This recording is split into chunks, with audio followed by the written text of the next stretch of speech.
Oh, hi, podcast listeners. There's many ways you can listen to the Real Nerds Podcast. You can subscribe on iTunes. You can also subscribe on Stitcher Radio. You want to send us a Twitter message? You can do that. It's so easy, at Real Nerds. Like us on Facebook, Real Nerds Podcast. You can visit our website, realnerdspodcast.com, where there'll be a lot of articles for you to not only read, but to listen to our previous shows. Do you like your stories told through pictures? Then you can also follow us at Real Nerds on Instagram. You can also call us, 720-6nerds5. Thanks for listening and enjoy the show. Hi, this is Georges Genti, and you are listening to Real Nerds Podcasts.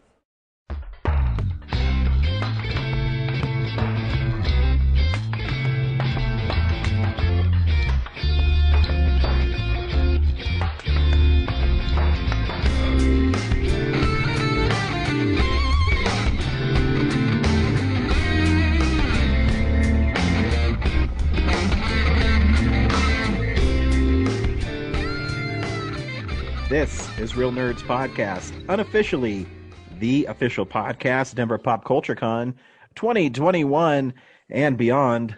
I am Ryan, coming to you in another Zoom meeting with Zach, Brad, and Corinne. Hello. I swear we're getting back to these together someday. Yes. Next week, I think we'll be back together. Every week on Real Nerds Podcast, we see a new movie and we podcast our experience to the world. This week, it was Honest Thief with Liam Neeson. He's a thief with a particular set of skills, is what I heard. I heard the skills are honesty. Yes. I feel bad. This is the second time in 3 weeks I've been stuck at work, and I only have, because they only show it 4 or 5 times a day now, and so I have to see it before I can go. I have to go back to work, but I bought a ticket to go see it Saturday, but I got off work at 5:30 in the morning on Saturday, and then I woke up at 10:53, and I go, not going to make it. Well, that just means that you're on movie choosing probation. You will not be choosing our movies. Yeah, well, I mean, I don't know what else to choose from this week, but yeah, you're right. It's a good thing we're doing a full explosion. I didn't see it either, so. All right, Zach and Brad reviewing a movie. Let's do this. I kind of wish I didn't see it. This damn COVID thing, because even AMC during the week, they're not closed, but they only have 2 or 3 showings a day. They open at 2 or 3 or 4, somewhere around that range, and they close early. Some theaters aren't even open Monday, Tuesday, or Wednesday. So. Yep. So what are you going to do? But anyways, we also talk about movies we've watched throughout the week, movie news, and Blu-rays are coming out. Did you guys score any Amazon Prime sweetness? Because I shop local now. Yeah. No, but yes. Not this year, but you told me what you got. I mean, there was just nothing on the list that appealed to me, but you showed me what you got, Ryan, and I liked it. Yeah, I got Scooby-Doo, the complete series. It's normally $80, and on Prime Day it was $29.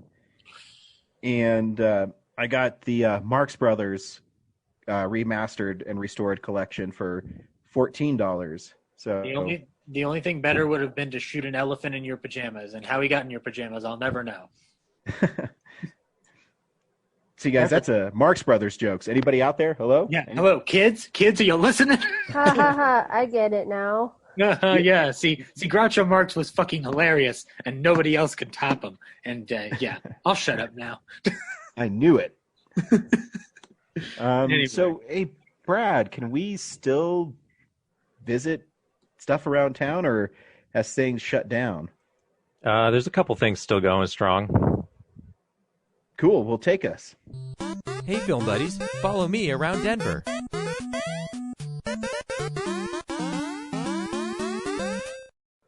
The 88 Drive-In is still running. You didn't find this out last week because I didn't post the episode in time, but they had a new lineup of Labyrinth, Dracula, and Resident Evil: The Final Chapter.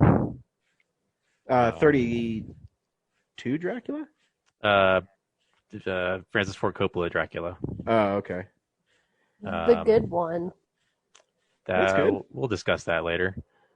Good. I'm like Jonathan Harker. So that's what's playing at the 88 Drive-In, and by the time this episode comes out, they'll probably have a new one.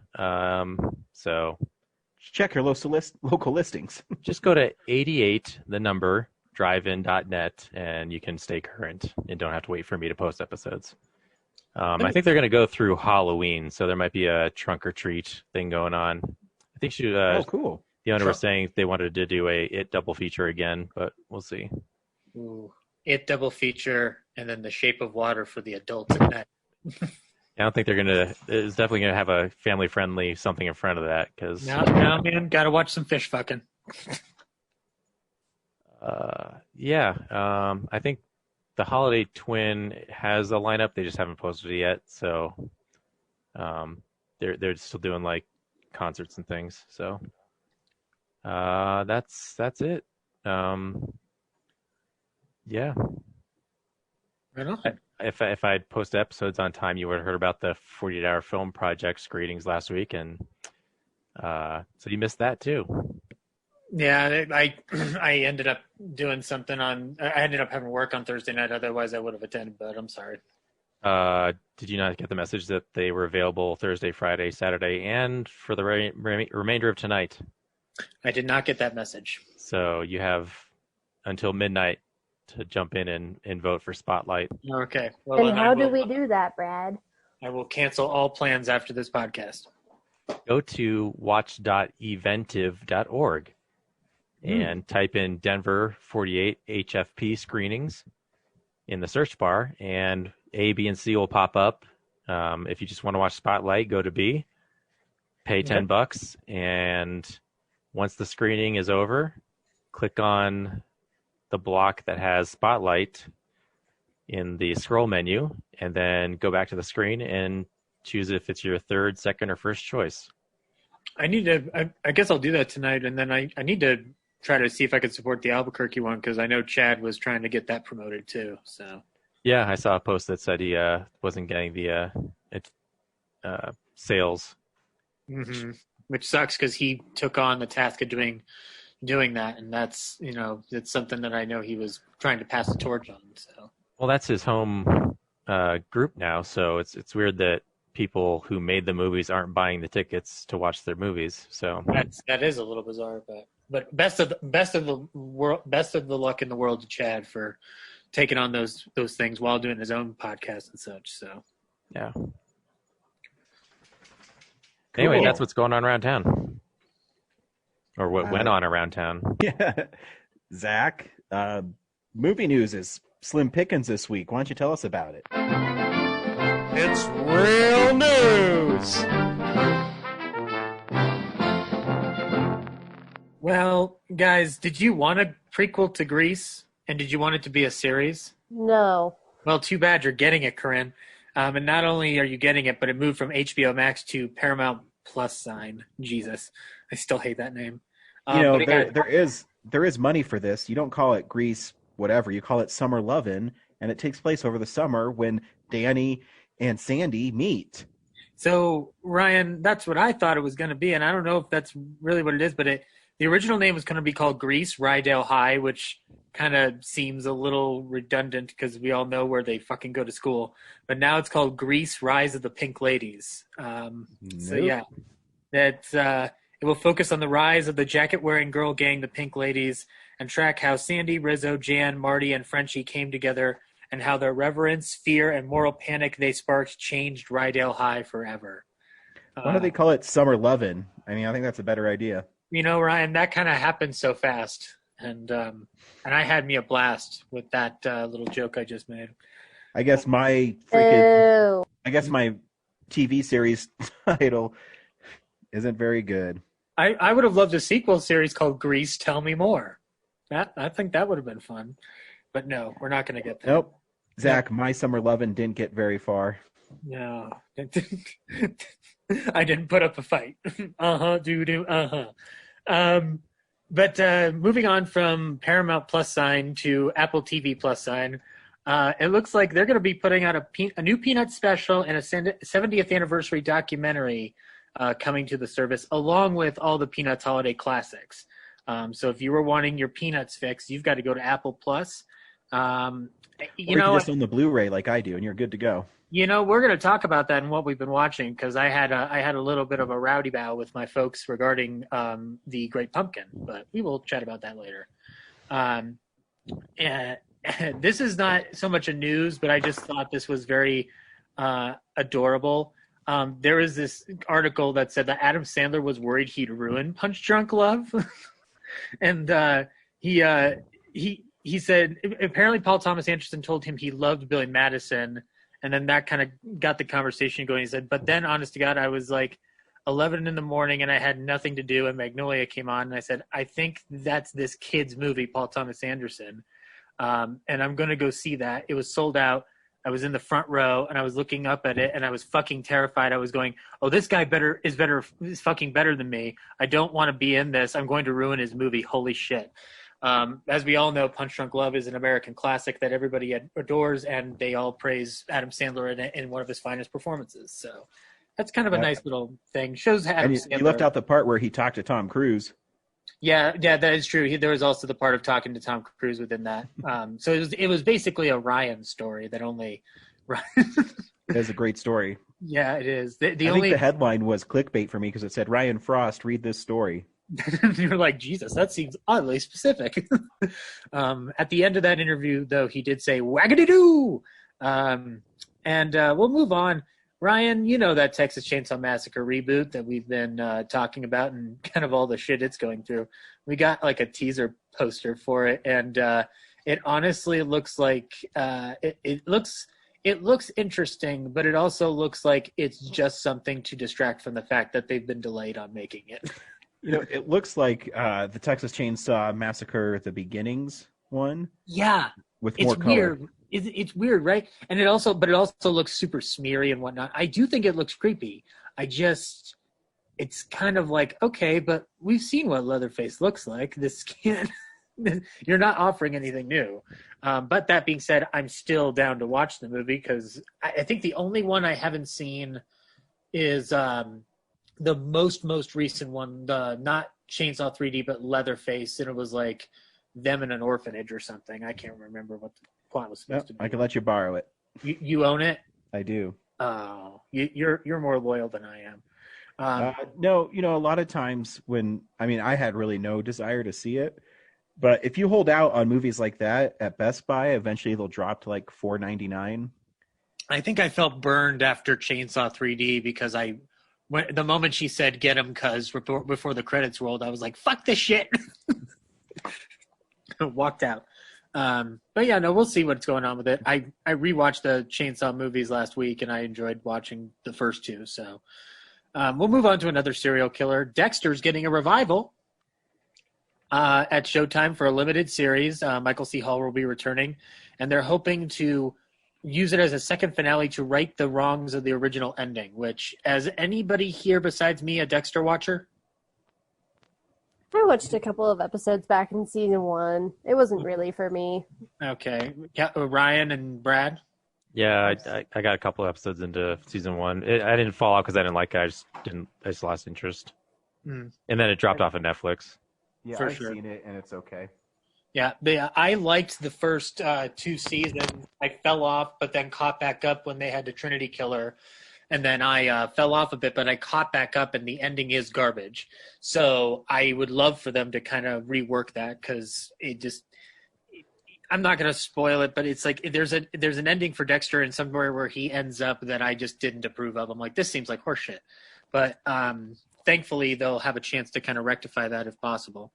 I think the biggest news of the week is that it sounds like in response to the question, will major studios be buying out movie theaters anytime soon? The response is no, but we're rooting for them. This is... I don't believe that for a second.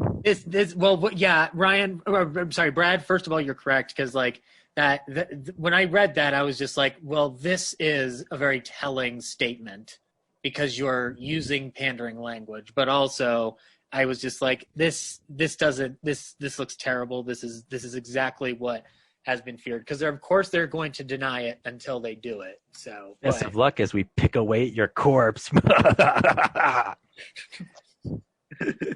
was a very interesting impression of Bob Iger, Brad. Thank you. There was a quote. It just seems like I don't know what to make of it at this point. Like with the Paramount decree gone, technically it is open game, but it says like I know that with that decree being shut down, there's supposed to be like a 2-year like stopgap or something before they're able to actually do it. So I don't know. I mean, Ryan, do you have any thoughts, or have you already kind of exhausted that? I'm sorry, I missed the question. Oh, about the movie studios saying that they're not going to. They said in the press that they're not going to buy movie theaters, but that they're rooting for them. Basically, the bottom line is that the studios are saying that they're not interested in buying up the movie theaters that are struggling right now, but that they're rooting for them, which seems like an indicator that eventually down the line that they're going to actually purchase them, because this is the statement you make to sound good before you start buying up the chain to feel like the savior. So, Yeah, if they really wanted them to succeed, they would put out movies. yeah, that's. Yeah, I mean, I just kind of rolled my eyes at the article because I was like, really, that why don't you just not say anything? But no, not possible apparently. So here's hoping that, well, you know what, we're rooting for movie theaters and we don't have the money to buy them up, so we are actually rooting for them. And then I bet that whenever they do buy them up, they're gonna spin it so that they look like the heroes. Like, oh, the movie industry would have died if we hadn't swooped in and saved it. Well, that's what I was just saying. Like they're saying a statement that makes them sound like they're admirable for rooting for them, and then when it actually becomes an issue, they're going to swipe in and save them and use that as a way to kind of clout their heroics. But in actuality, this is how a business works. You start off by going like, no, we're rooting for you, and then they're going to swipe it later. So yeah, this is frustrating, but we'll see how it develops and carries on. I know that New York's opened up a couple theaters, but we'll see what happens from there.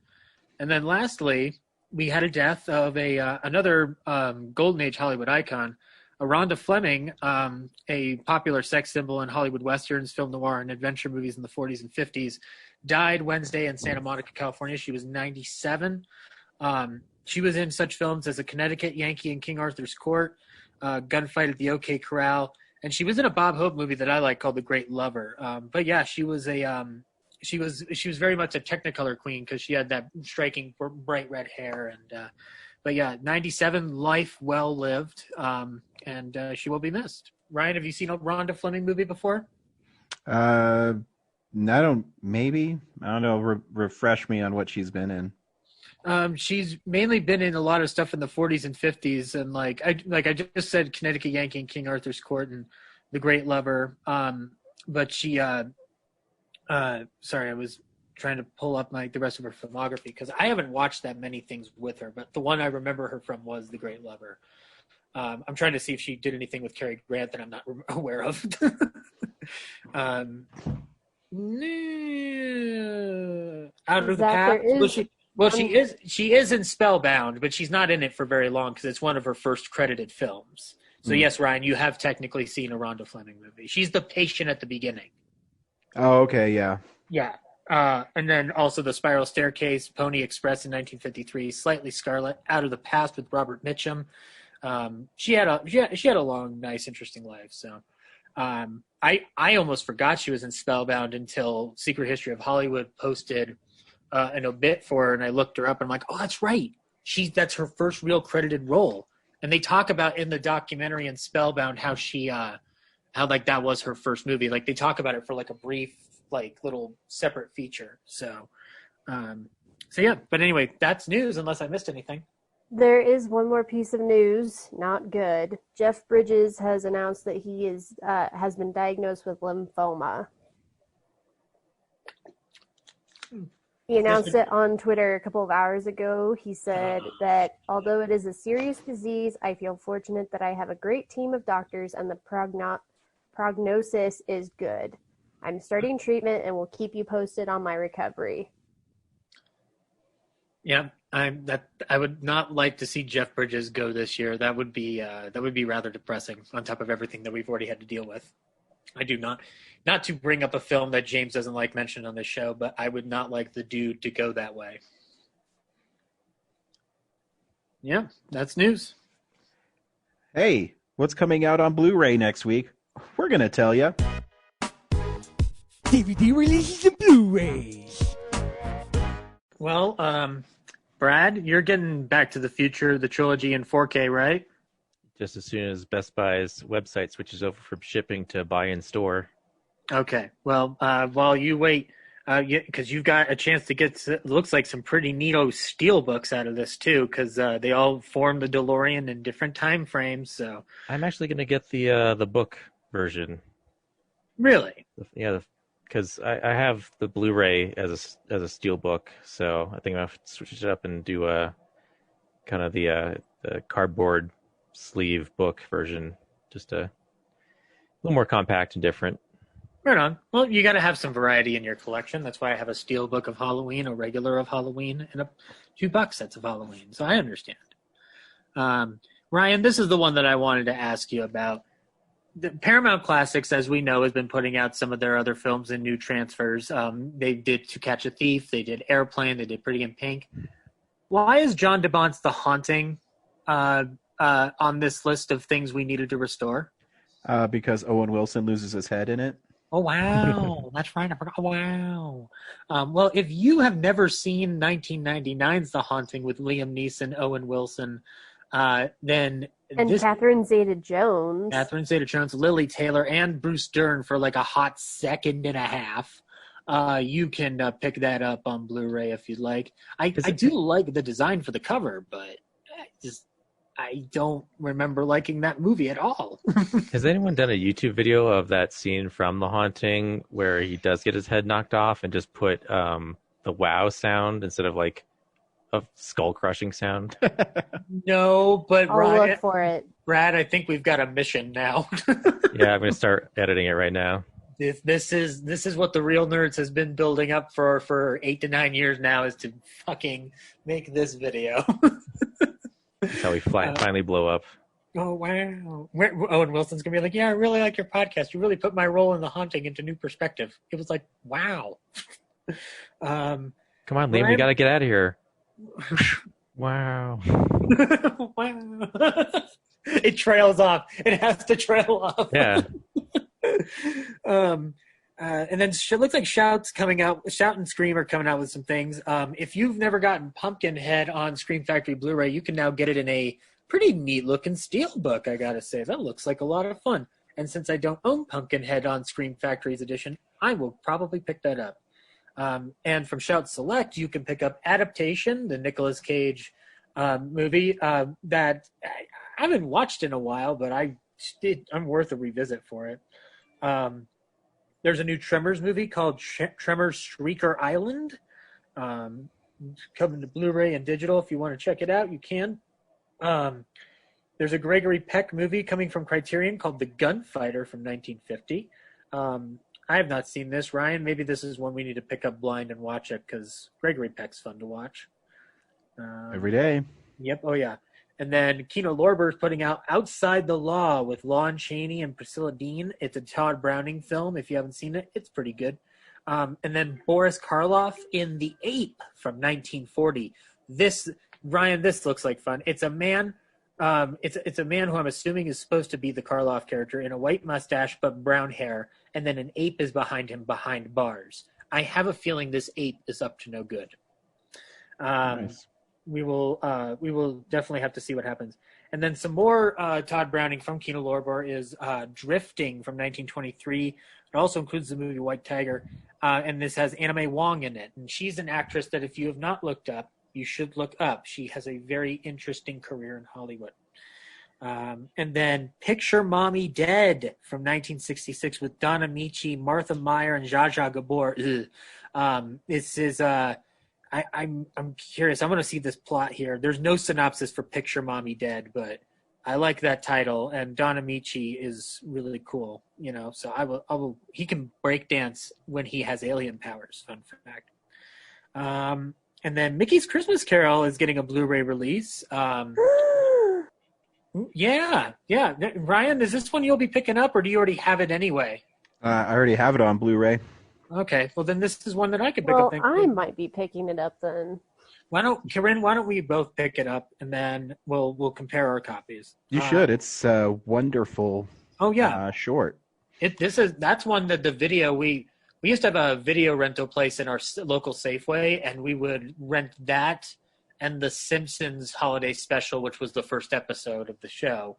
We would rent those tapes constantly as kids. So, and then lastly is Warner Archive is putting out Sunrise at Campobello, which is a Franklin D. Roosevelt-centered film directed by Vincent J. Donahue, written by Dory Sherry, and has Ralph Bellamy and Greer Garson in it, along with Hume Cronin, everybody's favorite Hume Cronin. So if you want to check out Sunrise at Campobello, you should. Sounds like fun. And that is Blu-rays. I'm sorry, I was looking at the Owen Wilson thing. Did you get the Miyazaki stuff? What Oh, I did Miyazaki not stuff? know. I saw those. I thought those were reissues. That's why I didn't bother with them. Well, they're beautiful steelbook reissues. It's new. I get it, Brad. I'm terrible. Picture Mommy So, Dead came I out mean, years ago. Nobody's Zach, talking have you about Picture seen Mommy. those steelbooks like in person? They're stunning. I know. I wish I didn't already own those movies because I would buy them. Those do look really lovely. The ones you are going to be able to get, I apologize for this indiscretion. The ones that I see here are My Neighbor Totoro and Princess Mononoke. Yeah. So yeah, those are cool. And then Your Name has a steelbook, but that's not Miyazaki. Yeah, no. Oh my gosh. I'm sorry, Corinne. I did not mean to downplay what would be your favorite parts of the Blu-ray segment. Oh and my make both of gosh. me. Your Name has a steelbook? Okay, I might have to buy this. And it's freaking beautiful too. Oh shit. Got clouds and something falling from the sky and two people in the cloud. Yep, I know exactly what you're talking about. What does this cloud mean? Find out in Your Name. I am not You making should. fun. You I've really never should. seen- That movie is so good. Yeah, I should. Jeez, man. Yeah, I should watch this movie. I've heard enough about it. Damn it, making me want to rewatch it. All right. Did you also talk about Scare Package? It's a Shudder original. Ryan, have you seen it? No, I have not.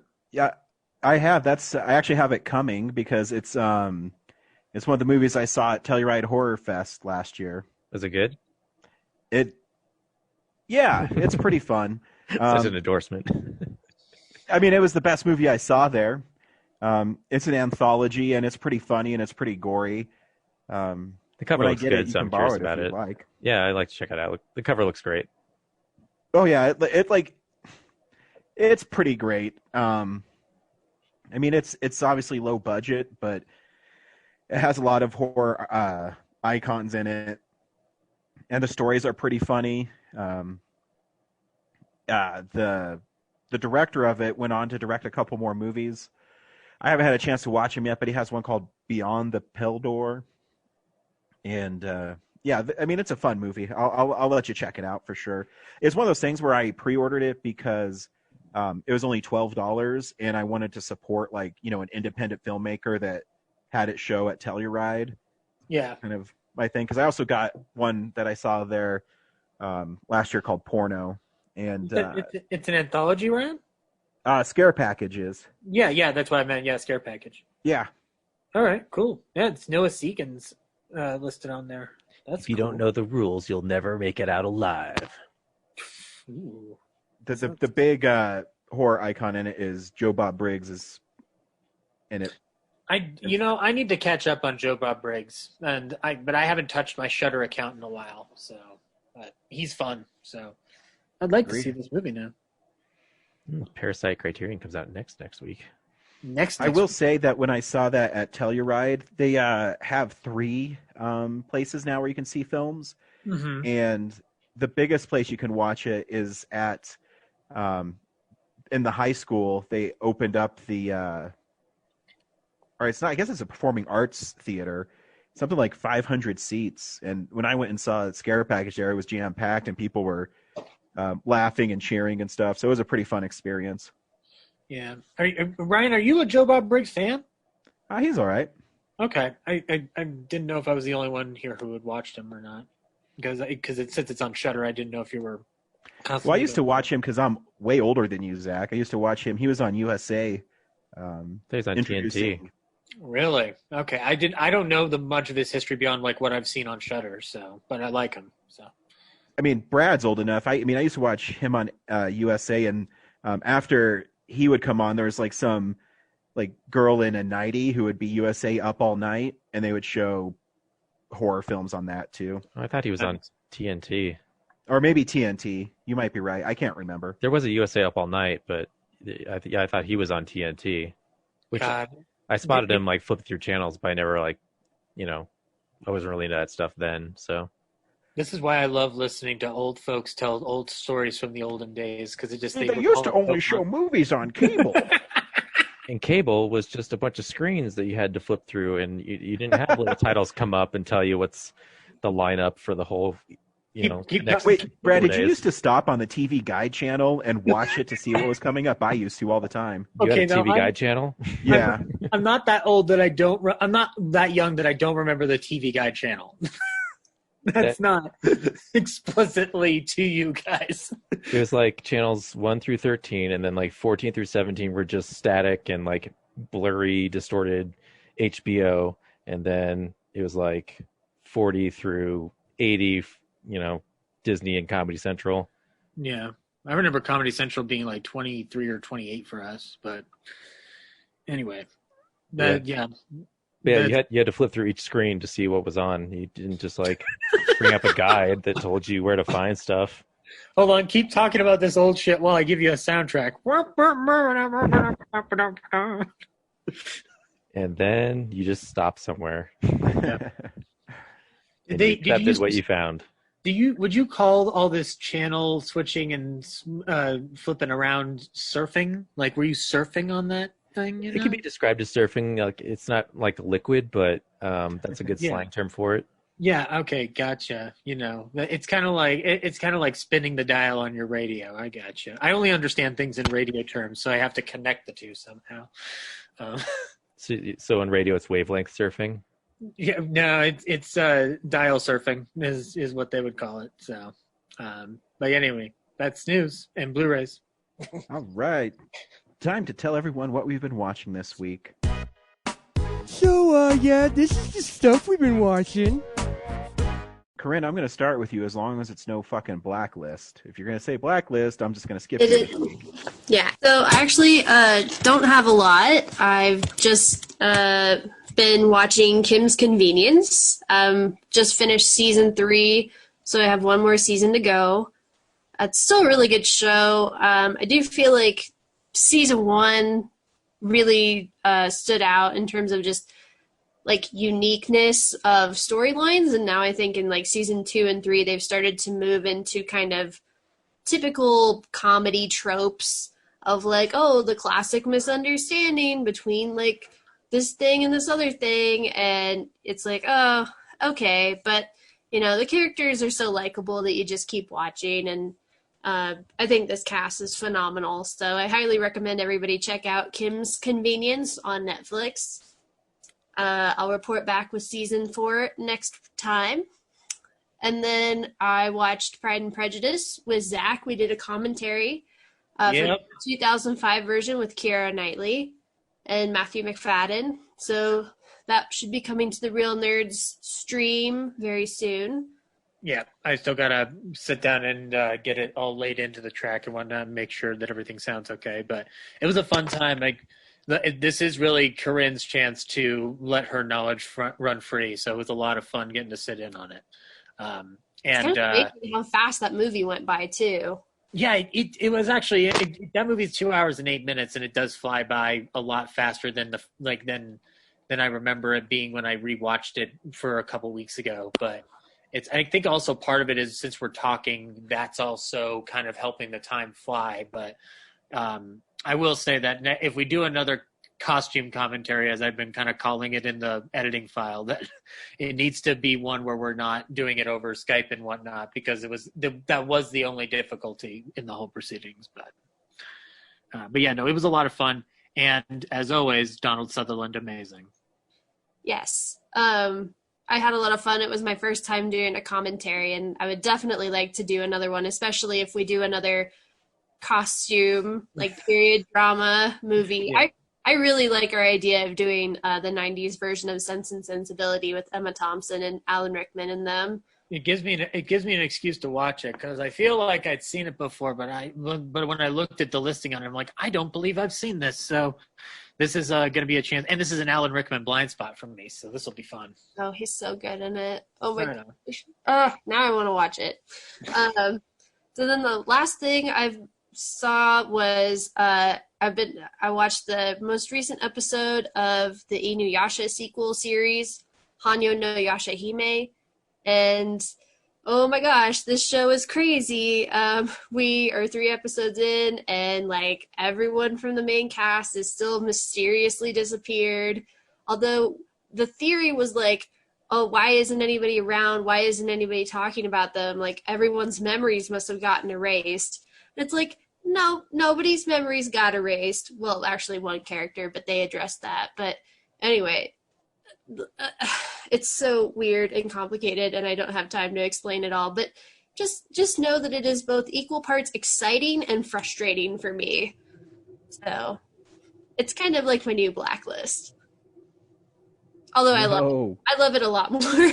It's not as frustrating, but it's still it's more frustrating because I'm like, where is everyone? Where is Inuyasha? Where is Kagome? Is she stuck in the tree, or what is why is Kikyo the one that the sacred tree is using as it's really stupid. Can't Kikyo stay dead, damn it. Anyway, that's all I'm watching. Corinne, I don't know what the fuck you just said, but you're special. I'm going to give you some special directions. Give me the map, Brian. Give me the map, Brian! Zach? I watched a lot, so buckle up, boneheads. Brad, what'd you watch this week? Oh, sweet. Yeah, Zach? a lot of stuff. Aw. Yeah, no. After we were recording last week, I sat down and I rewatched Ghost Stories from 2018 as part of my Halloween-a-thon. I liked it even more the second time, Ryan. I know you weren't as keen on it, but it was this was a blind buy that I was glad to participate in because it's still a lot of fun. I like the atmosphere it presents, and I was a little bit more forgiving of the ending than I think I was the first time because like I kind of saw it more through the emotional perspective of the characters and whatnot. But it's still got a great reveal with Martin Freeman in it, and it's just it's a nice, fun blast. I was reading some stuff on it, and it's supposed to kind of emulate Amicus films, and I want to start looking at some Amicus films because I do not believe I've really sat down with many of those. And then I did a poll on the website, or not on the website, on my own sites, of which film should I watch, Bride of Reanimator, or Drag Me to Hell. And by a vote of 3-1, Drag Me to Hell won, so I rewatched it. That movie's still a fucking blast, and still one of the most depressing / amazing endings in a movie I've ever seen, because the title of the movie happens. Like, it's such a fun little blast of a film. There's only I hadn't rewatched it in a while, but there's only one special effect that didn't really hold up for me, and it's when she's in her room and she's pulling off a bug or something, and the CGI just looks a little bit dated. But outside of that, everything holds up completely. And honestly, I like the way Raimi used clearly the techniques that he had learned on what you could do with computers in the Spider-Man movies and applied it to this film, because it's evident throughout the majority of the movie that like there's a difference between what he was doing with the Army of Darkness film, which would be the last real like horror kind of movie that he made, and then this one. So it's interesting to kind of see the last point he did a horror to this one, and I really hope he makes another one, because I miss him doing these movies. Like, I really, really do. Because he seems to have a lot of fun doing them. Like, yeah. I don't know why you wouldn't try to continue to do that. I mean, I'm sure it's that he got paid $50 million to not make Spider-Man 4. Yeah. Well, and I heard the interview, he's got a garden, man. You know, you've got to maintain that garden. And then I did a Creature double feature with Creature from the Black Lagoon and The Shape of Water. I hadn't rewatched The Creature from the Black Lagoon in a long time, and I actually really had fun with it. The creature effects are. I used to kind of relegate The Creature as like, oh yeah, this is a fun one I'll probably watch later, and then I never go back to rewatching it. But The Creature, the suit is amazing. The behind the scenes features were fun to listen to because you learn about the stuff underwater they shot states away, and then in everything on land they shot in a studio, and so it's a combination of the two, and everything feels pretty seamless for a film in the early 50s. And it's a lot more ambitious than I remember it being. Like, it doesn't feel cheap. It still really works for what it's doing. And it kind of avoids some of the tropes of some certain 50s movies. Like, there's some actual terror. There's a lot of boundary pushing, especially with that swim with Julie Newmar. That's obviously gone into monster lore. So, or not Julie Newmar, Julie Adams. So yeah, it's still a fun watch. I wish I had a 3D TV to watch the 3D print of the movie, because it seems like that would be a lot of fun. And I need a 3D TV. And Ryan, is it your in-laws that have one? They do.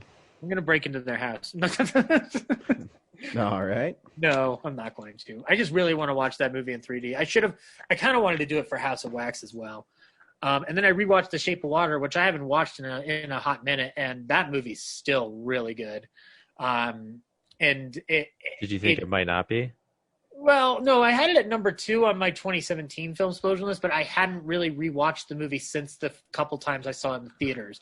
I picked it up on Blu-ray because I knew I'd want to rewatch it, and the everything from the score to the story, like, this is like it's in the top 5 of Del Toro for me in terms of what he's doing with it. Michael Shannon's still perfect in this film. Like, I think that the movie honestly has aged better than I thought it would, because once it won Best Picture, I feel like it kind of disappeared from the discussion in terms of horror films or horror themed kind of films. But I think it's a film that deserves to keep staying in the conversation. I kind of want to see Criterion do something with it, but I know it's owned by a company that will never allow that to happen. And then I rewatched The Phantom of the Opera from 1925. I watched the 24 frame per second version for this particular screening, and the movie still rocks. I did kind of peek into the second disc, Ryan, which has the 1925 version that has the footage back intact that was taken away from the 1929 version. And it sucks that print doesn't look as great, but it looks better than it ought to be, because it looks like that particular print was lost, or like all they had was like certain like types of negatives for it, like show at home prints. So but it looked great on that Blu-ray, and I listened to it with the 1974 organ score. I didn't listen to it with the new one, and it was tons of fun. And then I kicked into the Friday the 13th box set for the first 4 entries, so I rewatched part 1, part 2, part 3, and part 4. I don't think I've ever seen part 1 look that good. Like that, it looked even better than the Blu-ray that Paramount put out, the one that I had for a while. And it is still a fun movie. Part 2 was still a lot of fun. I had a lot of fun with part 3 this time. I think I've just kind of settled into what the movie is. I still don't really like Shelley, but it's fine. It's what it is. I guess 3 is one of the ones that might have a manufacturing error, but I think it's only on the 3D print, unless I'm mistaken. Yeah. And then part 4 was still a lot of fun. That's obviously one of the best Friday movies ever made. But I also dug into the special features on it, and they don't miss a beat. Like, nearly everything is there that you could possibly want out of that collection, unless, of course, you were able to put in Crystal Lake Memories, the documentary, into that disc somehow, which you're not going to do. But yeah, I'll keep going through the series. I have to call in replacement discs for the whole thing, because I know that Jason Goes to Hell and Jason X have issues on them too. Then the last what? Jason Goes to Hell is a 2-second shot of a dude's wrist getting broken, and Jason X is they're missing audio when the camp counselors are getting hit with sleeping bags. Oh, really? Yeah. That seems small, but if they're offering the replacement discs, I guess. Oh, I already put in mine. I mean, if they're going to give them to me, I'm going to take them. Yeah, that's kind of my thinking. It's just like, why not? And then I did the Secret History of Hollywood Film Club yesterday, and I rewatched the movie Mad Love with Peter Lorre. Ryan, have you ever seen Mad Love? Mm-mm. I think you'd like this movie. Peter Lorre plays a demented surgeon who sews on the hands of a knife thrower onto Colin Clive's hands. And the movie is Peter Lorre being a creepy doctor and Colin Clive proving to people that he has awesome knife throwing skills. It's still a wonderful, early 30s horror-esque film from MGM. And they're not a studio that would make a lot of horror properties. When they made Freaks, that was their biggest gamble, and it obviously didn't pay off for them. But this is a Peter Lorre film I think you'd have fun with. He walks around in a fur coat and bald head, so he's as creepy as Peter Lorre can possibly get. And it's only an hour and 7 minutes, so you're not risking that much. And then the last thing I rewatched was The Raven from 1935. That movie's still a lot of fun. It's still not a great movie, but I really enjoy Lugosi in that movie. He's a lot more. He has more to do in that movie than he ever gets to do after this point. So it's a blast. If you haven't watched The Raven or The Black Cat or any of the other Lugosi Karloff movies, get that Scream Factory Blu-ray and pop those things on immediately, because those are some fun films. Not all of them are great, but a lot of them are fun. And that's all I watched this week. I thought you watched The Great Pumpkin, Charlie Brown. Oh, that's right. I have to talk about this really quickly. So with my nephew, for the first time, he watched It's the Great Pumpkin, Charlie Brown. And my parents had it recorded on a DVR. I don't have a copy of The Great Pumpkin for whatever reason. That's my own fault, whatever. We watched it, and my nephew's nearing 3 years old. I don't think he was as interested in it as he would have been if we had put on Mickey and the Roadster Racers, because that's a little bit more shiny and colorful and action-packed. But he did take notice when Snoopy was fighting the Red Baron and his Sopwith camel, so that made me tear up a little bit. But the thing I noticed, Ryan, on the TV version that they now air on ABC, and I guess I should have figured this, but they cut out a ton of footage to get around that runtime of 30-minute time slot. Yeah. There's way too much missing. So that's kind of a shame. What? It's stuff at the tail end of most things because they're trying to cut away to commercial. It's not that it technically doesn't work. It just annoys me because I know that's not the full special. Because they're trying to pack in a 30-minute time slot with commercials. That special is designed to be about 30 minutes or so. And so they cut around stuff to fit in the commercials that they're putting on there. So it really, it's too expedient, but all the great bits in it are still there. I was actually I'd forgotten, because I hadn't rewatched the special in a while, that after Snoopy has his battle with the Sopwith camel, he's gunned down over France, quote unquote, and they show Snoopy going through war-torn areas and foxholes, and I was like, this was for children. So it's still a lot of fun though. I need to rewatch a lot of the other Peanut specials and recapture those memories, because I remember liking Easter Beagle, and I know I liked the Christmas one. But I don't remember the Thanksgiving one that well, and the Valentine one I don't really remember either. So, but if I get Apple TV, I will have access to all those, or I can just buy physical media, as Ryan has already pointed out. Yeah. And then, but that was a fun thing to watch with my nephew. They then put on the Goofy movie afterward, and I stayed until Pauly Shore's scenes were done, and then I left to go do more work. But that movie, the Goofy movie, is great. And if you haven't seen the Goofy movie, what the hell is your problem? Yeah, it's a good one. Yeah, no, it's wonderful. And I think Pauly Shore's best movie. I don't think there's even a debate on that. Brad, what'd you watch this week? A couple things. I forgot last week to talk about, I watched the season finale of The Boys. which, all season I was kind of wondering, where is all this going?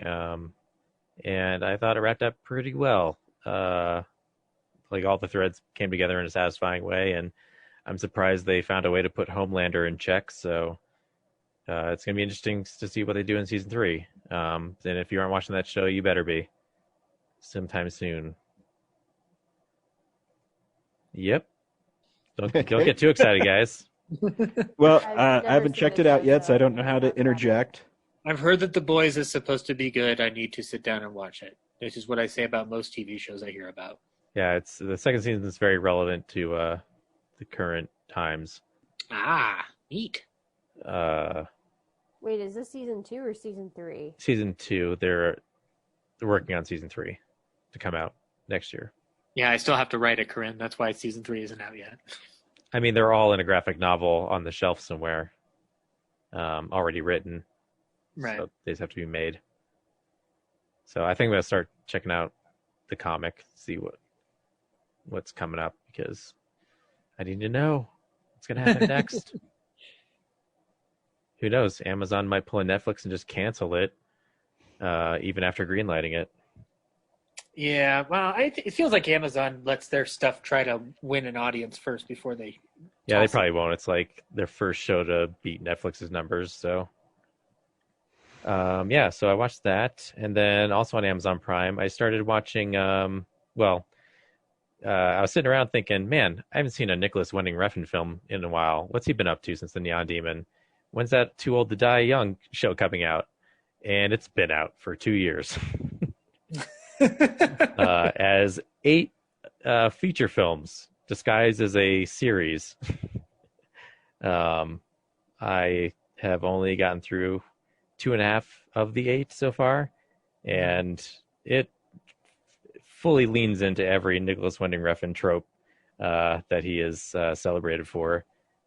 If you want like only the stylish parts of all of his movies, this is the series to jump into, because I think it's 8, maybe 10, but I think it's 8. But the thing that blows my mind is they're all like an hour and a half long episodes. Like they're all movies, feature films, and they're the slowest films you've ever watched. They feel like 3-hour epics. But it's a series, and there's 8 of them. So it's this gigantic, slow, epic. The first episode follows Miles Teller is a cop in Los Angeles. He is just out on patrol one night with his partner. They pull over a girl who runs a red light. She may not have, because these 2 cops are just out to harass young women and take advantage of them. And while his partner has his guard down, someone comes out of the shadows and assassinates him and gets away. And then Miles Teller is left with the grief of losing his partner, but he was also kind of a scumbag already, both of them. So you're following like this jaded character who is also at the same time sleeping with a 17-year-old in high school. And the whole first feature is his perspective. And then the second one, you find out who the guy who shot his partner was. And he's part of this, he's the American, stepchild of this Mexican mafia family, who's getting revenge because Miles Teller killed his mom, executed her in some kind of sting operation when, he wasn't supposed to. He just decided to do it. And then the one I'm kind of stuck on because I just kind of keep getting pulled away from it or falling asleep is John Hawkes is this retired FBI guy, and the episode starts, he's kidnapped someone and locks his keys in the car while he's in the process of dumping the body. So he has to abandon the car and go on the run while Miles Teller finds this new case. And then there's like another gang that his partner was involved in, and they recruit Miles Teller to start doing their dirty work. for him because he's indebted to them. And one of the Baldwins, I don't know if it's Billy or Daniel. Hey, Brad, what sucks about being a Baldwin? What? Nothing. That reminds me of something I watched this week. Yeah, he's like an art dealer who's the father of the daughter that Miles Teller is sleeping with, and the daughter tells him that this is happening, and so her dad starts blackmailing Miles Teller into doing stuff for him so that he doesn't get outed as a pedophile. Yeah. So it's this. I guess all these threads are going to come. Oh, and the John Hawkes one, he's working for Jenna Malone, who is part of some organization that takes care of things that I haven't figured out yet. So a lot of places to go. But yeah, it's stylish and super slow, but kind of cool. I'm going to keep watching it. And the last bit of TV I watched was the South Park Pandemic special, which was like, I've missed South Park being like not focused on how great weed is and more on like current events. You know, Brad, I watched that a couple weeks ago and I forgot to talk about it on here. Cool. Let's talk about it now. Yeah, it's really like good and weird. I don't know. I haven't watched South Park in ages, and that whole storyline with the dad and the weed, I did not appreciate. But I liked everything with the kids in the school. Yeah. Integrity Farms. What? Is that Tegrity Farms, the weed thing? Yeah. Okay, I saw like a couple episodes of it, but I tuned out. Yeah, I keep up with it when the DVDs come out. I don't really stay current like when it's on TV or online, but it felt like last season was all just, I mean, even the intro was rebranded to just a Tegrity Farms Green Acres parody. Like as someone who's not into weed, it's just like, okay, like I guess this is funny. But yeah, the pandemic special, like it was just like a really, you know, it's almost like a feature film. There's like musical numbers in it, and like all the overlapping storylines were great. And just like they did a fair amount of like bouncing between people's like different views on what's going on. Yeah, it was just really clever. I've kind of missed South Park being that clever. Over the last couple of weeks, when I get a headache or something at work, or I get annoyed, I watch Cartman's song "Social Distancing," and it puts me in a good mood. Yeah. Yeah, that was actually how I got onto it. I found, I think like it was advertised on Facebook that they just had, like Comedy Central had that clip of the song. And I was like, this is actually really catchy. I want to watch this now. And I half regretted watching it because, like I said, the dad storyline is bad. Yeah, Randy's storyline is pretty disgusting, but still kind of hilarious. I didn't think it was funny at all. But yeah, everything with the kids was like surprisingly poignant. I was like, damn, yeah, the kids going through this today, they're going to have a rough time. Yeah. Unless you're Cartman and you're cool with skipping school. Yeah, and the fact that they tied like Randy's storyline back into, I think even just something from 2 seasons ago, was pretty like, wow. That logically makes sense. Like if this was the real world, that would just, yeah, be insane. Anyway, trying to spoil it too much. Then at the theater, and then the Mallrats special edition Blu-ray came out last week, and it's funny we're talking about the Friday the 13th disc errors, but the Mallrats menu has a typo in it. Oh, really? Yeah. It's like in the special features, it's like one of the like archival things where it says like footage. It's got 3 O's. Oh.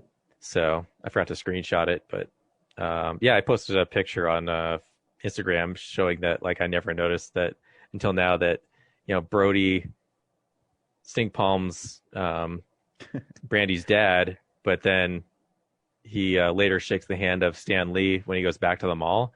I'm like, gosh, I hope he washed his hands at the dirt mall in between scenes, or else he just made Stan Lee really sick. So. Yeah, I got that, and I been meaning to watch it. I haven't had a chance to put it in yet.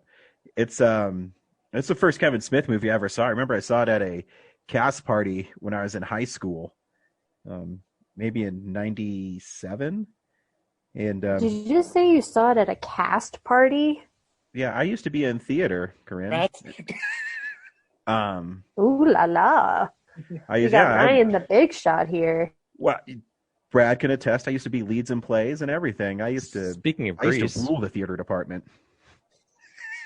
speaking of Grease, Yeah, I was in Greece. Thank you, Brad.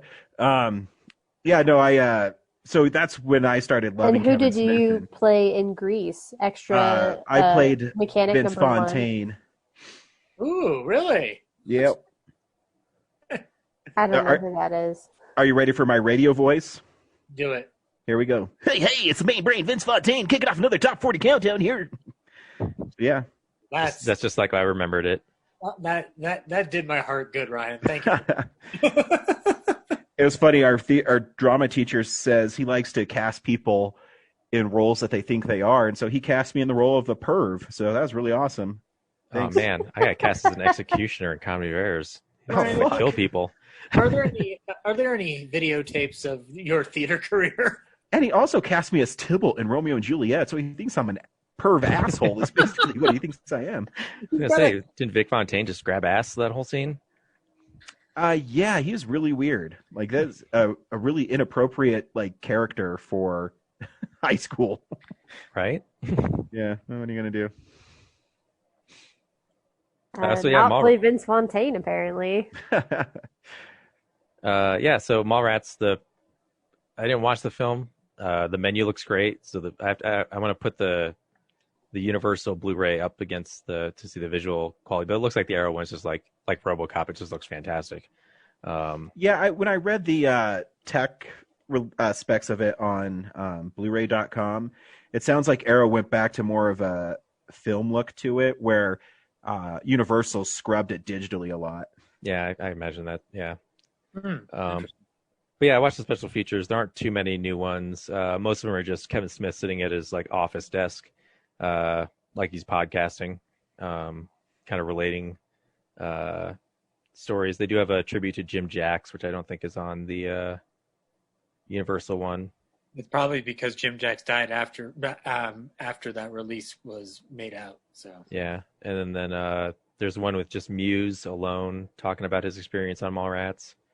Nice. And there's one where they get the location manager and what are they called? Just someone from the background actors, and then one other person, I forget their title, but they couldn't get them in the room to film them, so they just Zoom called them and then animated them. So special features, pandemic special. Yeah. So there's that, and yeah, then it has all the old features I'm pretty sure carried over from the Universal release. So still a cool set, and you get the blueprints and the reversible cover art. Yeah, the booklet. I read the booklet. The essay in it's really good. Oh yeah, I didn't read that yet. So that's good. You should check it out. I will. If you wanted to read, why didn't you just get a book? Why are you getting a movie, huh? You know what? If I find the novelization of Mallrats, I will start reading it. They have a novelization of Mallrats? Probably. If they don't, Brad, write it. Just T.S. walked down the stairs and bonked his head, and Brody said, "Touch not, lest ye be touched." Yes, I've seen that movie many times. I can probably recite the whole movie verbatim. There is that deleted opening, super extended sequence that I'm glad they deleted. Oh yeah, the governor ball thing. Yeah, the attempted assassination, just sets the wrong tone. It is for that film, and just I don't have to get into it. I'm not a big fan of. Is it Jason or Jeremy London? Jeremy London. Throughout the film, I think he's okay, but he still has one of the greatest deliveries in any film ever. She's fucking dead. I love that moment. Man, I'm going to watch Mallrats tonight, I think. There is a Mallrats paperback, but it's a companion. It's not an novelization. So I think it's the one that Kevin Smith is holding up in the bonus features whenever he references Mallrats. Gotcha. Yeah, and then at the theater, well, at the drive-in, I guess, I watched Francis Ford Coppola's Dracula, and all I can say about it is I'm a real estate agent. Have you seen it before, Brad? I did, I think when I was on VHS when I was working on Hollywood Video, but I didn't remember much of anything from it. And this time on the drive-in, it was so dark of a movie, I couldn't see anything going on. So I saw Dracula get stabbed at the end because the sun was setting. That was the only light part of the movie. So, yeah. Really, think about it, that is a dark movie. Yeah, Film-wise. Yeah, it's always in a castle in someone's bedroom, or it's in a bar somewhere in Transylvania. Yeah, a lot of natural lighting from candles and things like that. Yeah, a lot of candlelight. So, but the drive-in owners said they were working on getting a laser bulb instead of just the ones they have right now. So hopefully next season's projections will be a lot easier to see. It's really plagued like a lot of DC movies there. Yeah. And then the last thing I saw was Resident Evil: The Final Chapter. Nice. Also at the drive-in. And yeah, that is the end of that series. Was it a little easier to see? Yeah, that was brighter because Alice is out in the daytime for most of it. Hey, Brad, when you were watching it, was the quick cutting and the editing really annoying to you? Because I rewatched it recently, and the quick cutting was very noticeable. It's funny you mentioned that because I literally sat in my car going is each of these cuts the same length? If they just spread out a timeline of clips and just cut them all, they have to be just a second each. Oh, easy, yeah. If that. They would go back and forth with the same shots just to make it look like it was more actiony than it was. Yeah, I don't know what, because I do like Paul W.S. Anderson. I think he can direct action, but for some reason that film is, choppy. The story is more coherent than Retribution was, but it's still more they go underground and they fight stuff it's different levels, and there was something. And then I thought the end for the zombie plague was really unsatisfying, where you break a vial and they all just drop dead. Yeah, I was okay, so by the Umbrella Corporation didn't want this thing getting out, but they had the cure the whole time? Yeah. And then why didn't they just release the cure? You know what I mean? Yeah, right away. They probably wouldn't have had to hide all those billionaires in the basement in cryo storage. I guess that's the whole secret, is they released this so that they could cleanse the earth of all the poor people. Yes. Seems like a really, I don't know, roundabout way of doing things. And then the virus is based on any other movies, did they say that it came from testing it on whoever started the Umbrella Corporation's daughter and then? Nope. I think it is a plot point, I think, from the games, but I can't remember what game. Maybe Code Veronica. I'd have to go back and I haven't played the early games in forever, besides the remakes. So yeah, I don't know. And then it's the young Alice program that alerts Alice into this whole plot. Wasn't she trying to destroy her for 5 movies? I don't know. Yeah, just one day she wakes up and decides, I want Alice to help me so I can be the hero. Yeah. And then we were saying earlier, the last movie ends at the White House and they're shooting all these zombies from the rooftop. And then this movie just picks up, I guess, at some point she and Wesker just got away from each other. And then she's just walking the wasteland, fighting dragons, I guess, zombie dragons. I can't seem to figure out a way to do more Mad Max. Can we just have Alice and Mad Max team up eventually? Well, that's some news we didn't talk about. The Furiosa thing, yeah. And then it's not even the final chapter, because after the whole movie tells you that, Alice has, if she releases the vial, like she's infected, and if she releases the vial with the cure, she'll be cured. And, if you have the T virus, she'll be killed. So she'll die. So the whole movie you're thinking she sacrifices herself, and then she lives, and program Alice is just like, I was testing you to see if you could sacrifice yourself. You're just fine. There was no danger to you at all. And she goes on like riding off in the sunset, like there'll be another one. Yeah, fighting more dragons. Yeah, because it takes like 6 or 7 months for the virus or the cure to spread across, the world. So I'm like, okay, well, it's a way to leave yourself open to a sequel, I guess. That we'll never get, because they're rebooting it. But also calling yourself the final chapter, which I didn't know this was a book, and the other 5 titles were cooler. What have we learned from anything called the final chapter? Anything? I know Saw's coming back as Spiral. That's not even. I mean, that Friday the 13th. Like, you can't. Anytime you say the final chapter, you doom yourself to an entire franchise and billions more dollars. So just like the title Rise, they should retire the final chapter from any titles. Yeah. Oh, you know what? Next week should be Real Nerds, the final chapter, and then we'll guarantee ourselves not only more episodes, but more money. I should have called The Rise of the Final Chapter. I should have called the 6th episode of the pod show The Rise of the Final Chapter. Do it. We've had season 2 already. Do it. Ryan, what'd you watch? I actually didn't watch hardly any. Well, I mean, I watched 5 things. I watched Friday the 13th, part 1 through 5.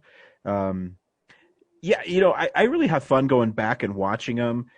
The first one, it looks stunning. I cannot believe I'm saying that about a Friday the 13th, but the new 4K transfer evened out colors. It made it clearer. I've spent so many years watching the DVD version that this version just blows my mind. Like, yeah, I see the stuff that I saw in the game that I never noticed before, like the landscape and the layout. Oh yeah, like, man, they really studied this movie to make that game, because this is exactly how it looks in the game, which I never saw before because it was just crushed blacks. Oh yeah, and I even pointed out on Twitter that on the fireplace they have stuff written like I like Ike and things like that that I never noticed before. So it was fun reliving it. I still think as I'm watching them, back to back to back to back to back, I'm really starting to come around to part 2 being a really great sequel. Mm-hmm. I think because it moves very quickly, and I think the last 30 minutes are pretty ruthless and unrelenting. Oh yeah, I love the Jason in it. Part 3 is big because he gets his hockey mask and it's in 3D. It's fun. I don't think it's the best one. One, because like I always get creeped out by. I love the final girl in it, Chris, but her boyfriend is really creepy to me. Oh, the mountain guy. Like she just walks into the house and he starts making out with her and groping her, and she keeps saying, "Give me space, give me time." Like, dude, take this hint, please. I know. Well, I guess I'll take a cold shower. And I'm so glad he has one of my most favorite. Then do it. Yeah, no shit. He has my favorite death in like this. One of my most favorite deaths in the whole franchise, where he gets his eyeball squeezed out of his head. Yeah, and that's the one thing I noticed is like in the Paramount releases, I wasn't seeing this as much. In these new scans, I'm seeing more clearly the wires where the eyeball is going down a rail. They talk about that on the special features, like that effect, and how you can see it now. Yeah, and one thing I noticed in Friday 1 was like I could hear clearly the radio station playing as the first girl is walking into town before she goes into the convenience store. But in part 3, Ryan, like I had a question for you as a Friday expert. The guy who gets his head bludgeoned in the stable and then comes back to give Kirsty the time needed to finally hack away at Jason. How is it possible that he's still alive? Well, I mean, he only gets hit in the head, but then he comes back for like 2 seconds to get his hand chopped off. I mean, he's not really that effective. But I saw like more than 3 hits to the head off screen, rather. But like the implication of it, it seems like he should be dead. No, I guess not. And also- Yeah, no, it's one. Yeah, you know, I think one of my favorite reoccurring tropes in Friday the 13th is Jason throwing someone through a window. Yeah, it's fun. I mean, his mom did it in the first one, Yeah. and then he just continues it. I can't remember if he does it in part 6. I should know. I don't think so. I don't believe so, because and also at that point they're rebooting a shit ton of stuff in there. Like, Well, I mean, he does have the greatest throwing someone through a window in Freddy versus Jason when he literally drags him through 10 windows. yeah. But part 4, I've said this before. I don't know if it's my favorite Friday the 13th, but I think it's the ultimate Friday the 13th. Yeah, it's my favorite. I think Jason is really mean in it, and he's unrelenting. It's Chris like McClover's great in it. Corey Feldman is really good in it. I just like it. Always He's looking like- for the corkscrew. Yeah, it's like when I tell people like Batman 89 is like the ultimate Batman movie to me. It's like the same thing with part 4. It's just like it encompasses everything that I like about that whole franchise in one movie. Yeah. But I think if you had asked me prior to coming on this show, like coming on to Real Nerds, I probably would have said either the first one or the fourth one. But Ryan really got me into 6. Like Ryan really pushed Jason Lives into my skull. So, like, because that one, I mean, Jason Lives is still probably my favorite sequel. But right now, like, mine probably goes 6, 4, and then 2. Mhm. Like I said, watching 2 again, I love the pace of it. I love how unrelenting it is. It's really sad. It's just it's really sad. Like I didn't know like why Adrian King wasn't in the sequel because of the Yeah. whole stalking issue. Like that's tragic. Oh yeah, no, it was really bad, like super bad. It's crazy. And it's a twofold because they didn't they weren't they also not gonna pay her a shit ton or whatever it was like. Well, the other sad part is like they didn't clarify to everyone else why she couldn't make it. So she found out like on Wikipedia that someone had written that she was being a diva about not coming back and not getting paid enough, which wasn't true. She just had, she didn't feel safe coming back. Right. I mean, I know that in Crystal Lake Memories they talk about the stalker thing, but then they also talk about why she's barely in it too. So yeah, she's on camera in her own words, like at some panel talking about like, yeah, I read this thing online. It's not true. I wanted to come back. It was dangerous for me to come back with the whole situation going on. So gotcha. That's sad. The only thing I wish that they had on those is like if I don't know why Steve Miner won't do interviews, but I really wish we had some Steve. He's on the special features. I didn't see anything listed with him in there. yeah, he's it's, in there. I mean, it's like a 35-minute interview with him. Okay, then I didn't look hard enough. I need to look. I'm pulling it. It's off on the bonus discs. Yeah. Yeah. Speaking of the bonus, the part 2 like extra gore kills are pretty great. Which were really infamous, and then they show up. There's no sound because they're sourced from VHS. Did you watch those, Brad? I don't think I did. It's called like slash scenes. So like the dude in the wheelchair, man, it's brutal. And then the 2 kids that are in bed that Jason spears, he stabs them over and over again.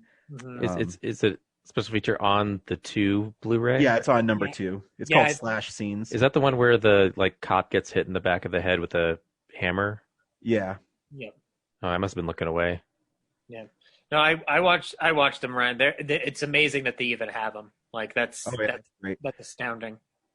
And then and then I watched part 5, and that one is just not good. Yeah, I just think it's actually a really obnoxious movie.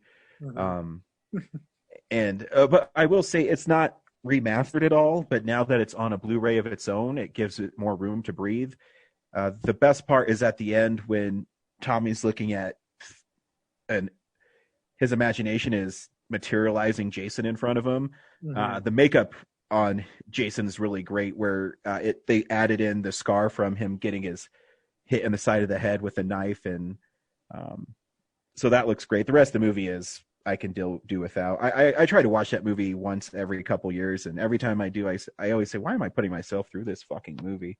Because deep down, you want to know what happens to Roy. You really do. Like, no. And the direction is so bad in it. I can't. Every time I watch it, they really don't show people dying. They show a reaction of a face, and then a holding up of like a knife or a butcher knife or something. Yeah, and then they choose instead of the violence to just show more boobs and whatnot, which is like, it's definitely gratuitous. James isn't here, so I'll ask: is that the porn one? Yes.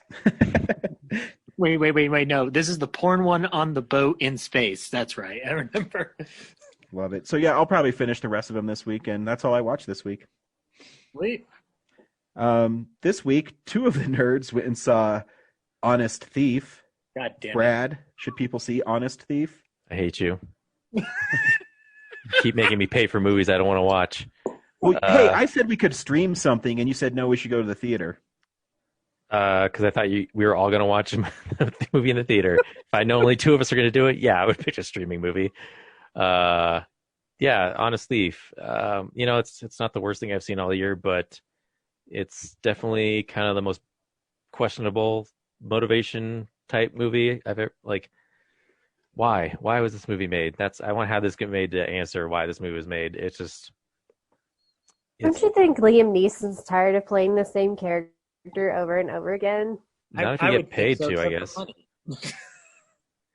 I mean, he's kind of in a movie actor jail right now, so I guess he's got to take what work he can get. But it's just so derivative of everything else he's done, and then just the plot of this, like, we'll talk about it later.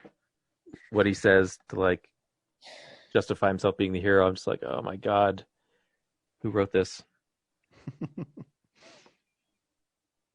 Zach? I mean, like, I didn't really bring up any objection into the thread to see this. I was just following orders. That's what the Nazis said. I know, so I guess I'm no better than them right now. Damn it. No, that's not. These are two. The one's a more serious issue. This one's just Honest Thief. No, I wouldn't. I think this is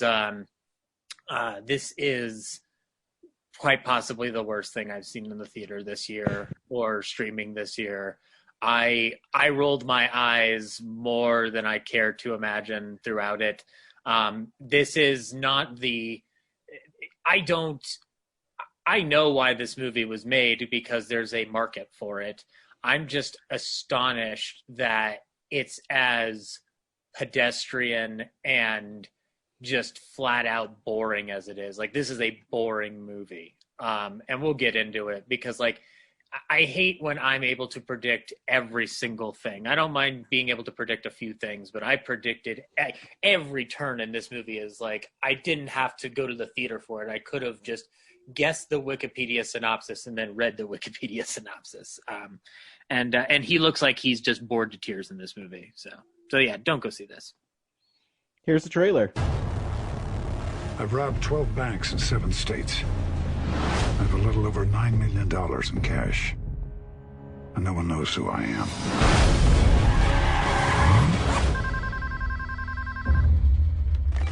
Federal Bureau of Investigation. I want to turn myself in.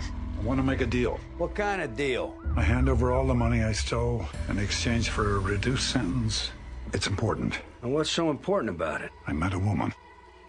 I want to be with her for the rest of my life, without lying about my past. Special Agent Hall, this is Special Agent Evans. Where's the money?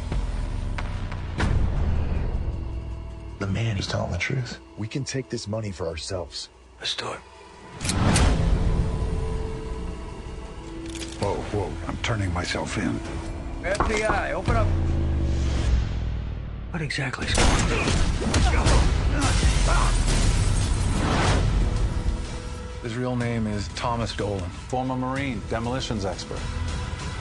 We needed to come clean. I'm not a bank robber anymore. With the murder one charged for killing one of their own, the feds will come after me and keep coming. If those 2 crooked cops are willing to kill another agent, what are they capable of doing to you and me? My girlfriend, she had nothing to do with this. Agent Evans. I'm coming for you. Do what you have to do.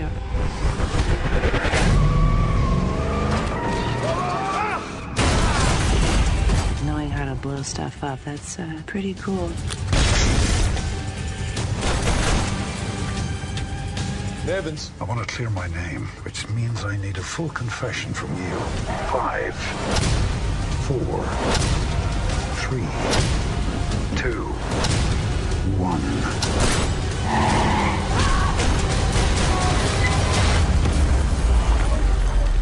Ready to confess? Liam Neeson is like the smartest thief, but also the most naive person ever. Yeah, as if he thinks that he has way too much trust to the point where it's cripplingly astounding. I kept waiting for him to like have the surprise double cross on the cops, and it never comes. He just constantly trusts everybody so much because he's the honest thief. He gets like other people killed because of his good intentions, and I wish Ryan had watched this so I could get your perspective on how they treat the corrupt cops in this movie. Like they are obnoxious. Like the stereotype of the dirty cop in this is like so overt. Like it extends beyond. Like there's no pathos. There's no room for any kind of like nuance with these guys. Like they are just like cardboard villains. Like one is super, super bad and the other one is kind of bad, except he regrets it and whatnot. So like he's the weasel in the group or whatever. And also amongst the cops in this movie, Brad, like what was the fucking deal with the one Bostonian cop and his fucking dog? What was with his accent? Like, well, he's clear Boston. That's straight up Boston right there. But no, that was like, I want to do a Boston accent, but I keep like dropping it and coming back to it. Yeah, well, he's trying to lay into that accentish too thick, but like that doesn't bother me. Whatever. It's like the director's like slightly off screen, going like, okay, too much Boston. Okay, back it up, a little less Boston. Okay, go back to more Boston. Can't you find a middle ground? Like, you know, figure out like which part of Massachusetts you're from. But like again, what's the deal with this dog? There are so many. It's a dog that this guy got in the divorce while his wife got the house. He has the same storyline as Liam Neeson's girlfriend.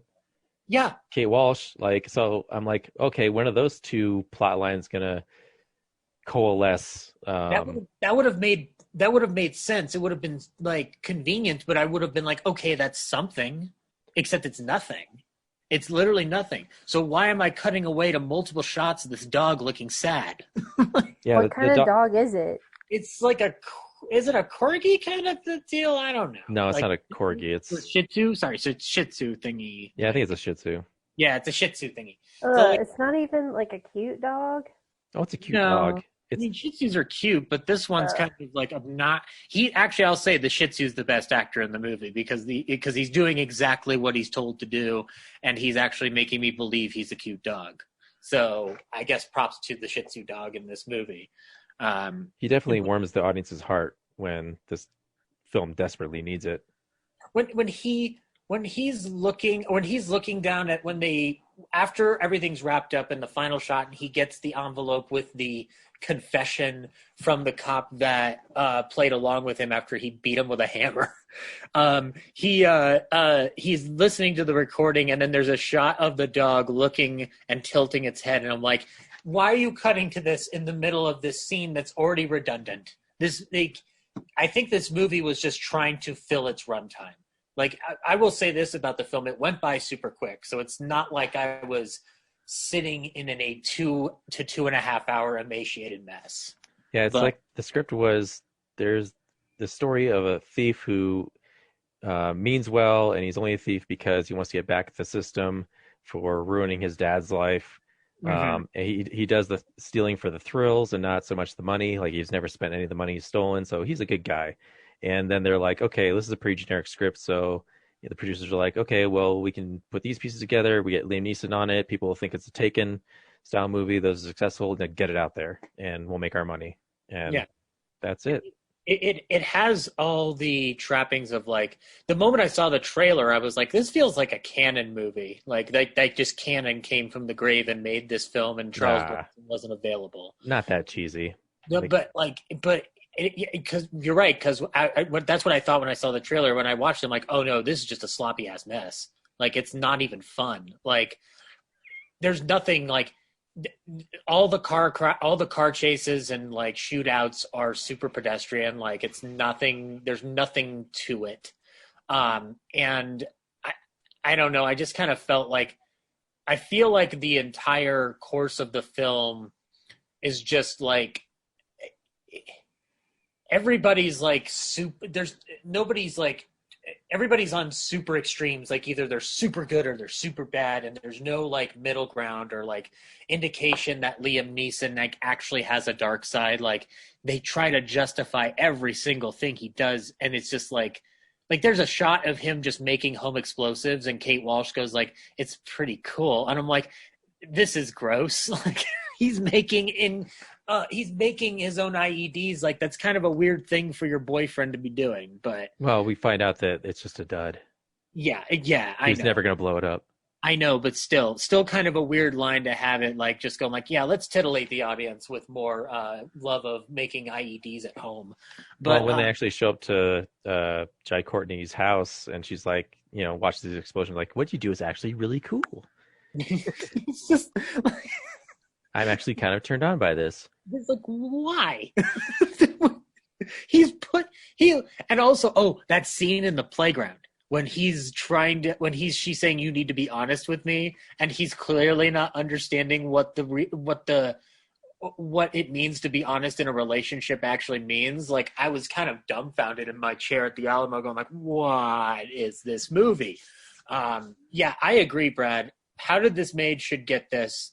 We hate movies should tackle this. There's a whole slew of podcasts that should be talking about it. This thing, it's not so cheesy that it like would work for How Did This Get Made. I just I want to know like how people read the script and were like, oh, this is impressive to me. I want to go back to the beginning where Liam Neeson just calls up the FBI and tells them that he wants to turn himself in, and then is baffled why they don't believe him just because he called in and told them that he's the In-N-Out bandit. Really annoyed by that. So Robert Patrick is like, cool, I don't believe you, but I'll send my guys to check it out. So he sends his guys, and then Liam Neeson's like, okay, I do have some proof actually, because you're telling me what Robert Patrick didn't, and that's that, I have no evidence to prove that I am this guy. So here's the key to my storage unit. Like, he's so trusting of, like, even the police just like they're infallible and they'll just always do the right thing, even though he has like $9 million in a storage unit. It's like, why is he surprised at all that they tried to double cross him? Like, yeah. And then when they come back and they threaten to kill Liam Neeson, and Robert Patrick shows up, and like he walks into the room and Jai Courtney already has like the gun in his hand. Yeah. And it's like a minute of Robert Patrick like looking at Liam Neeson and then back at Jai Courtney and then his partner, like, what's going on here? Like there's trying to play up suspense and tension, and then there's just being stupid. And this movie does the latter. Like it's just Yeah. And then when Liam Neeson gets chased down by Robert Patrick's partner, and they have that tussle like in the church foyer. Yeah. And he has to like explain how he's like, how everything isn't of his own making. It's just like everyone just like really trusts each other like way too much. Yeah. I don't know. And also the cop who ends up helping him, like he's on the phone, he's just like, okay, well then what can I do? And I'm like, dude, your character should clearly be still trying to apprehend this person, regardless if he's correct or not. The fact that you're not offering to help him suggests that there is not even an iota of reality logic here. Like, yeah. And then after like everything that happens to Kate Walsh, she's like, okay, I'm going to go back to the storage unit to get the security footage, even though you told me to like get out of town because I just watched these guys stalk you and try to kill you. Sure, I'll just go back and risk my life again. And then she gets assaulted, and then after all that, she's like, I'm still coming with you to watch the bomb detonate. It's like, have you learned nothing? No. You're a liability to him now. Like, you're just going to muck it up. Yeah, not only that, on top of that, it's just like, lady, like, I don't know what you think this is going to be, but you need to get out of that, get the fuck out of Dodge now. Like, this has gone way out of hand. Like, and then to finally get the upper hand, Liam Neeson has that guy's partner wired so he can get the confession from him. Which I called a mile away because I'm like, of course the only way he's going to get a confession is if he gets this guy to do it. And like also him beating the shit out of him with a hammer in his garage. Like, I was just like, this is going way too weird. the way his partner's acting, you're like, okay, he's obviously trying to get the confessions out of him. Like, that's how the dialogue sounds. And it's like, how did you not know this was going to end with, Jai Courtney having like another gun and taking him hostage? Like, you should have, like, not, like, Liam Neeson didn't have to be in the room to do this. Like, his partner could have just been there and said the whole thing and then left. But Liam Neeson being there exacerbated everything and got him killed. So there's not a lot of logic to what the choices that are made. It's just like more forced suspense, like, because they couldn't think more creatively. Yeah. And like, and was this movie PG-13 or R? I couldn't tell. I don't know what they were going for. Yeah, I don't know. Like, it seems like it's so tame that it's crazy, but it also feels like it's way too intense, like, for anything PG-13. I'm like, I don't know what this is. Like, yeah, I don't think anyone really swears, and there's not a ton of blood, but Robert Patrick gets shot like 20 times. Yeah, yeah. Meh. And there is a lot of cheesiness by the end with the whole like I'm ready to turn myself in, turn to your left and whatnot. I'm just like, oh, well, at least I can go home now. Hey, I got a question, Ryan. How do you handle people who want to turn themselves in? How they want to turn themselves in? Well, if they show up and turn themselves in, then I put them in handcuffs and take them to jail. So the entirety of Honest Thief was a big runaround for nothing. You're not suspicious at all? Like, you don't, like, hey, keep your distance while you handcuff you or nothing? Or, like, no. Stay in your car, I'll come out to get you? I mean, it depends on what they're turning themselves in for. But if they came to the police department like, hey, I'm going to turn myself in, no, I just put them in handcuffs and take them to jail. Okay, so let's say someone robs the First National Bank of Idaho Springs. Okay. And they're like, I stole $9 million. I haven't done it in like a year, but I want you to have the money, and I will do, 2 years. Can I get a reduced sentence of 2 years? Well, that's not up to me. That's going to be up to the judge. Which I don't do sentencing. I just charge people stuff. The movie was clear about that, so that's correct. And so, how do you apprehend them? Like, do you go to their hotel room and collect them, or do you make them come to the station? I would probably make them come to me. Okay. Because I would never go into a place where they said they're turning themselves in, especially if it's like a bad guy, because I'm not familiar with where I'm going. So I would make them come to me. And that's why Robert Patrick is dead. See? Yeah. Oh, yeah. And also, dumbass T-1000. I did think it was weird when he said to Liam Neeson over the phone, "Have you seen this boy?" No. T-1000. Yeah, I was gonna say there's the way they get around that whole like disbelief thing is to be like, well, this is the 15th person that's called in the In-N-Out Bandit. Oh, and by the way, he hates it when you call him the In-N-Out Bandit. Like, he's really friggin' frustrated that he got this stupid nickname. Well, what would you like to be called? I don't know, actually. Yeah, like, it's like, if you hate the name, then why are you bitching about it if you can't come up with a better one? Like, even the best thief movies where they have a label for them in the paper, the actual thief will be like, no, I'm actually this. And like, that name is bullshit. And I'm like, that's something that could have been there, but instead they make him going like, I don't really know. I'm just a guy. Like I just want to be with this girl. I swear, that's all I want to do. Did they give him the? Clearly, he doesn't like the nickname because it badmouths his sexual performance. Heyo. Did they give him the name, the Precise Bandit, at the end? I don't know. Like that was one of the names that was bandied about. Like the guy with the dog was just like, you were really precise about everything. I should start calling you the Precise Bandit. I think that's something they said. Something like that. They were like, well, you're precise and proficient or whatever it was. And they're like, we'll just call you the Precise Bandit. Like that was a line. Yeah, no, this is. And also when the two cops are digging through his storage unit and they're like going over the morality of this, like the dialogue going through that scene was like everything you expect. Everything, like every single possible logic point that's so obvious is just in there. There's nothing to like. I don't learn anything about the guy who's apprehensive and his family, which is clearly important to him, but clearly doesn't matter to us, the audience, because we're seeing almost none of it, except for that one scene where he's in bed with his wife and she's like, I can feel your energy. Tell me what's wrong. Oh, like, yeah. And then when she rolls over and says, he's like, I wish I could just learn to be calm. Like, where did you get that like mantra from? And she's like, I learned it from you. You're like, oh my God. Like, not only is that eye-rolly, but also it's like, well, cool. That would have been an interesting emotional scene to set up this person as a character, because right now he's not a character. He's a trope that runs through the story. This was disappointing. And how awful that like he does the right thing and he's the one who gets like slaughtered. Yeah. Oh yeah. No, it's. If this movie were fun, I would have forgiven the cheesiness, like because I would have been like, yeah, but I had a blast. The action was fun or whatever. Like this, it's like the movie saying like, you know, who's worse than like this guy who kills his fellow cops, and who's worse than the guy who steals from banks. This guy who's right in the middle.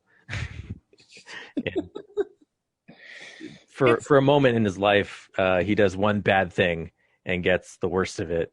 Yeah. Because he's fucking peer pressured into it. That's like the whole thing. It's just like, and now like Jai Courtney is like, and also by the way, like I think if there was any possibility of me trying to defend Jai Courtney, I don't think I have any good legs to stand on at this point. Like it's not anything against him as a person. It's just like I have not seen anything of him that convinces me he's worth watching right now. And I know that sounds mean, but I just like, I don't know. I guess the pay must be very good for, you know, getting, he is certainly good at being a jerk. But like, it's just like, yeah, but like, I wish you could do this in a better movie somehow. Like he's a pretty good Captain Boomerang. He's fine in that. Yeah. Too. And I don't hate him in that Genesis movie. The Genesis movie itself is my problem with Genesis. But yeah, I don't know. This is, yeah, this was a stinker. Right on. So when are you gonna go watch it, Brian? When is it going to be streaming on Hulu or Amazon? Did you get caught up on the Rocks yet?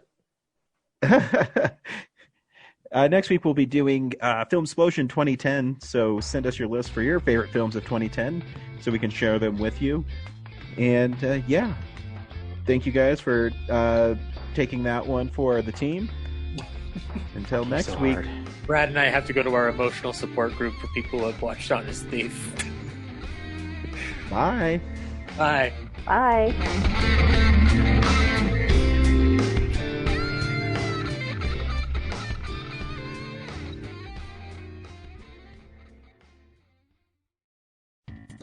Thank you for listening to this episode of Real Nerds Podcast.